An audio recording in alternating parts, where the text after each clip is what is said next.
apakah visi itu? Belum ganti dibacakan bisa. Apakah visi ini? Visi merupakan cita-cita atau gambaran umum masa depan yang ingin dicapai, sehingga visi menjadi arah dan tujuan yang tidak dicapai di masa depan yang lebih tinggi. Iya, jadi cita-cita. Untuk Bu Ani kalau dibacakan yang mestinya. Misi merupakan langkah-langkah strategis yang akan dilakukan untuk mencapai visi. Iya, langkah-langkah. Jadi bayangkan kalau suatu sekolah itu tidak punya visi, apa yang terjadi? Arahnya mesti enggak fokus, yang murah marit. Nah, akhirnya budaya malah orang kompeten. Nah, nih, bulan yang baik pertama. Visi misi sekolah merupakan komponen penting dalam memandu arah dan tujuan satuan pendidikan. Memandu pendidikan pedoman itu, jadi yang arah dan tujuan. Visi sekolah merupakan hubungan siswa di masa depan yang ingin dicapai. Mereka yang ketiga, Visi sekolah merupakan langkah-langkah strategis yang dilakukan sekolah untuk mewujudkan visi tersebut. visi harus visi itu cita-cita untuk mencapainya kita menggunakan misinya. Nah ini kita dalam sekarang proses penyusunan visi misi. Untuk prosesnya itu saya menganalisis.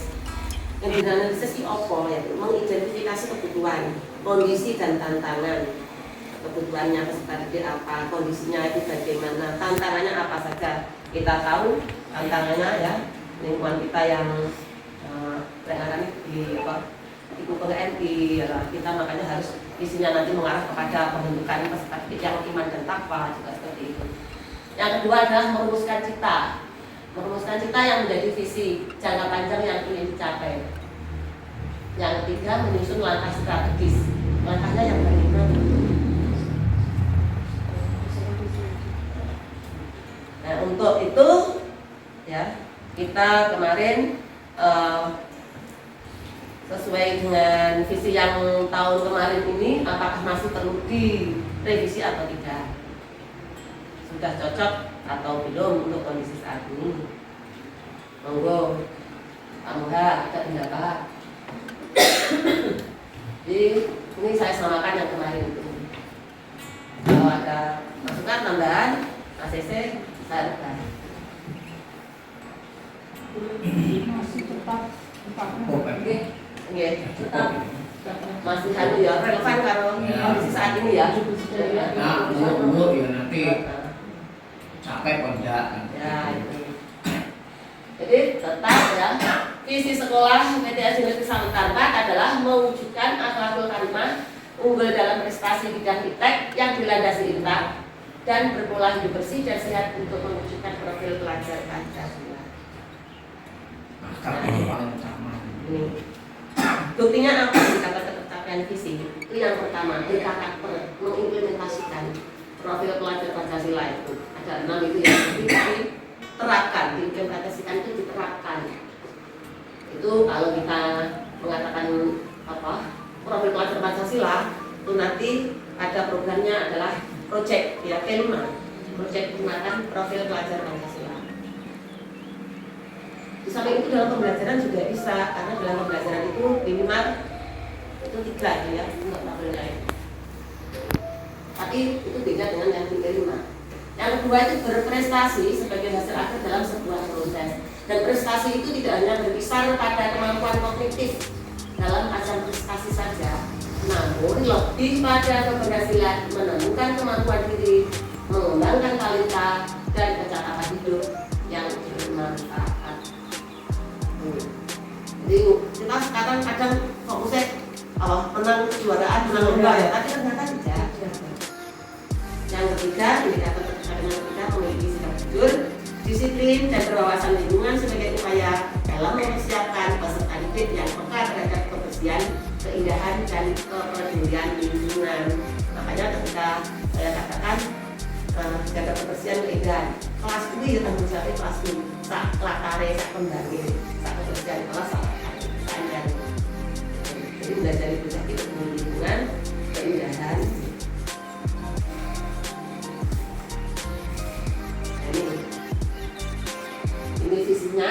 tadi sudah disetujui, misinya itu langkah yang strategis untuk mencapai visi. Ya.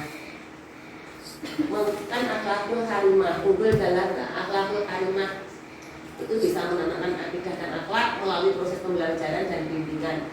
Itu pada program intrakurikuler ya, dalam mata pelajaran agama, terus pendidikan Pancasila itu bisa, serta pembiasaan sehari-hari yang 5S gitu ya, cuci tangan, seperti itu kebiasaan. Senam pagi itu juga pembiasaan. Yang kedua, mengoptimalkan proses pembelajaran untuk mengembangkan pengetahuan bidang iptek melalui literasi, numerasi, karakter, olahraga, seni budaya sesuai dengan bakat minat serta potensi peserta didik. Nah di sini proses pembelajaran ya berarti ini ada kegiatan program intrakurikuler. Nah, dari situ nanti kita pembelajarannya harus menyenangkan dan bermakna. Tidak hanya senang tok, tapi juga harus ada maknanya. Dan nanti untuk Kecamatan Jatiboro memang ada pemantapan literasi numerasi. Yang ketiga, menanamkan pola hidup bersih dan sehat dalam kehidupan sehari-hari melalui proses pembelajaran dan kebiasaan sehari-hari. Itu ya, kita punya pasukan marbot, ya. Itu tolong ya digerakkan. Pasukan mari memungut yang dipungut adalah sampah. Atau mungkin punya gerakan lagi mayur, gerakan makan sayur. Karena kita amati anak-anak saat ini itu tidak suka sayur, ya loh. Dan kadang orang tua akan dijegek. Padahal itu sangat penting untuk nutrisi dan vitamin. Nah, makanya kita punya program itu laksanakan rakitan seminggu bisa atau 2 minggu sekali. Ada pasukan marmut, ada mayur, 3S, satu sehat satu tambah. iya, itu juga ada. Mari kita berikan bersama. Nah, ini contoh tindakan konkret apa yang bisa kita lakukan sebagai pendidik untuk mendukung terwujudnya visi misi sekolah. Apa Pak Enggak? Contoh tindakan yang nyata supaya visinya itu terwujud melalui misi-misi yang nyata, langkah yang nyata.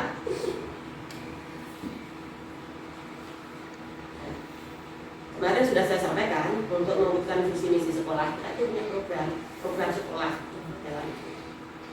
Nah, program sekolah ini kalau namanya RKJM itu disusun 4 tahun sekali. RKJM rencana kerja menengah gitu ya. Terus dari RKJM akan ada rencana kerja sekolah. Dari rencana kerja sekolah bisa disusun 2, RKT dan RKAS. RKT itu rencana kerja tahunan, kalau RKAS rencana kerja anggaran sekolah.